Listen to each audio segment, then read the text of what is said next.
കട്ടപ്പന നഗരസഭയിൽ കൗൺസിൽ യോഗം നടന്നു. 2 അജണ്ടകൾ ചർച്ചയ്ക്കെടുത്ത യോഗത്തിൽ ഭരണ പ്രതിപക്ഷ അംഗങ്ങൾ എഞ്ചിനീയറിംഗ് വിഭാഗം ഉദ്യോഗസ്ഥർക്കെതിരെ വിമർശനം ഉന്നയിച്ചു.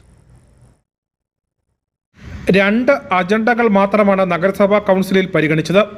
2024-25 വാർഷിക പദ്ധതികളിൽ ടെൻഡർ അംഗീകാരം സംബന്ധിച്ചും എസ്റ്റിമേറ്റ് റിവിഷൻ ചെയ്യുന്നത് സംബന്ധിച്ചും ചർച്ചകളുണ്ടായി. നഗരസഭയിലെ എഞ്ചിനീയറിംഗ് വിഭാഗം ഉദ്യോഗസ്ഥരുടെ കെടുകാര്യസ്ഥതയ്ക്കെതിരെ ഭരണപക്ഷത്തുള്ളവരും പ്രതിപക്ഷത്തുള്ളവരും ആക്ഷേപങ്ങളും പരാതികളും ഉയർത്തി. എഞ്ചിനീയറിംഗ് വിഭാഗം ഗുരുതരമായ വീഴ്ചകൾ ഉണ്ടാക്കുന്നു, ഇത് അന്വേഷിക്കുകയും നടപടി സ്വീകരിക്കുകയും വേണമെന്ന് കൗൺസിലർ മനോജ് മുരളി പറഞ്ഞു. 2 വർഷങ്ങളിൽ കേരളത്തിലെ 2ാമത്തെയോ 3ാമത്തെ പദ്ധതി നിർമ്മാണത്തിൽ 2ാമത്തെ 3ാമത്തെ സ്ഥാനത്ത് നിന്ന് നമ്മളാണ്.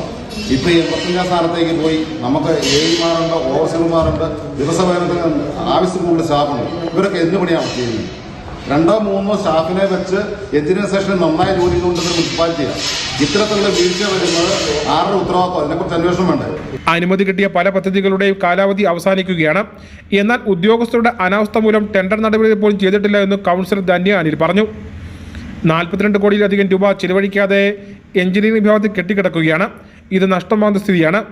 ആകെ 7% 3 കോടി രൂപ മാത്രമാണ് ചെലവഴിക്കാൻ സാധിച്ചിരിക്കുന്നതെന്നും കൗൺസിലർ പ്രശാന്ത് രാജു പറഞ്ഞു. നമ്മുടെ പ്രോജക്റ്റുകൾ നടപ്പായിട്ടുണ്ട്. മാത്രമല്ല 42,67,17,000 രൂപ ഇന്ന് രാവിലെ നമ്മളെടുത്ത് കണക്കാണ്. ആ കണക്ക് പ്രകാരമുള്ള പൈസ ചെലവഴിക്കാതെ എഞ്ചിനീയറിംഗ് ഡിപ്പാർട്ട്മെന്റ് കിടക്കുക.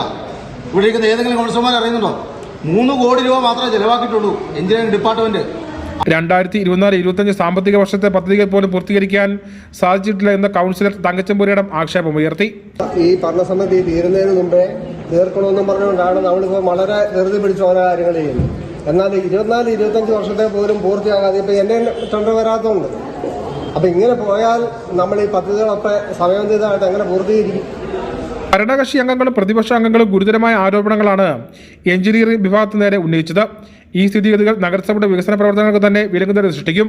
അതുകൊണ്ട് തന്നെ അടിയന്തര നടപടി ഉണ്ടാകണമെന്നാണ് കൗൺസിൽ യോഗത്തിൽ അംഗങ്ങൾ ആവശ്യമുയർത്തിയത്. News bureau, Kattappana.